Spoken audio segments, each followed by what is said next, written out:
Here I have a 2023 Honda 520 Foreman Rubicon, and I'm going to be installing the KFI plow. And there's the push tubes, and it comes with directions here and a nice box with the plow skid kit, the springs, hardware. It's a 54-inch plow. So bring you over here, and right now there's the plow mount, and I'm gonna figure out how I need to hook that up, and I'll come back to you. By the way, this is what I use to drill the holes in the plastic skid plate. Just a couple dollar step bit on my drill. All right, so what you have to do is take off the skid plate, take that bolt off, that bolt. There's two up top, and they're all 10 millimeter, and there's two plastic pop rivets.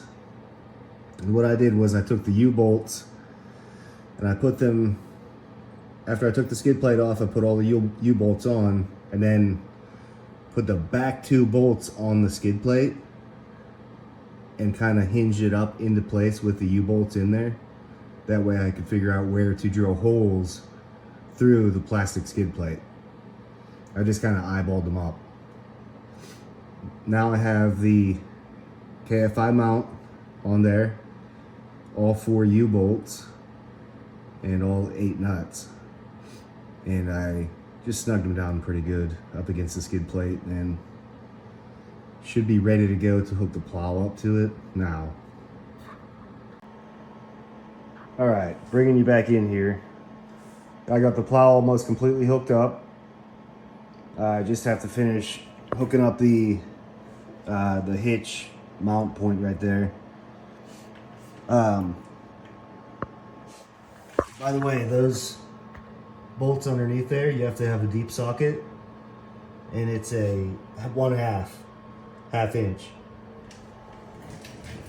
When you start hooking all this up here, these bottom bolts, that's what I put in first.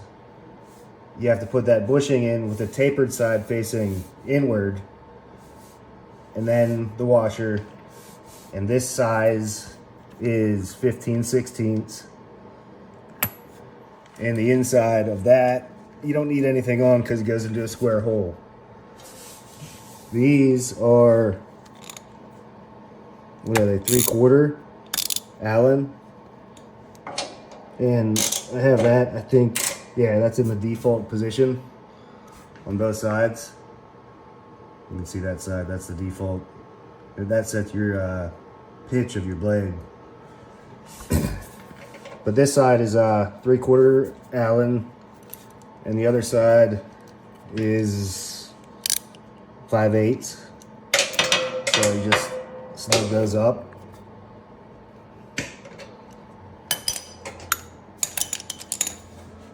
And then I just have these finger tights right now, so I don't know the tension of these eyelets.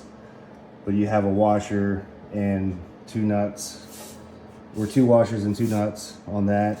Leave them loose. You'll set the tension after you start plowing and figure out where you want it.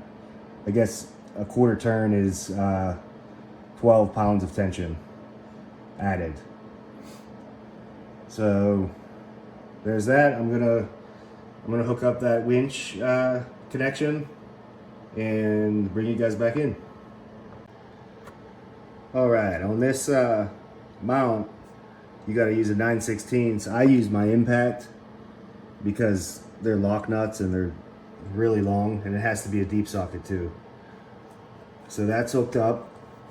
I got the springs tensioned up. I only came like a 1/4 of an inch down from the top of the bolt, and that size is 1/2 inch on those nuts.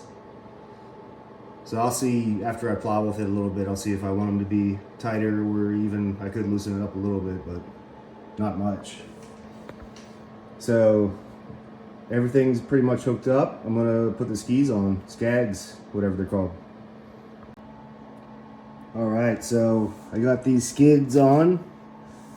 I had to use a 9/16 wrench on the nuts that go inside, that are inside here. Also, these, they're already tight, but these bolts for steel blade, you use the 3/4 inch bolts. There's a 1 inch bolt, there's two 1 inch bolts, and there's two 3/4 inch bolts. For steel blade, you use the shorter ones. For a poly blade, you use the 1 inch bolts. And this is how I have it set up, but obviously my four-wheeler's on these ramps, so I don't think the angle is going to be quite right. I'll have to find out after I hook up my winch. But anyways, that's pretty much the end of the video. By the way, you always like to see that on products that you're buying. I like this plow so far. It seems really sturdy, well made, but only time will tell. All right, thanks for watching, guys, and my next video is going to be installing a Harbor Freight winch, 2,500 pound Badland ZXR. So stay tuned. Thanks for watching.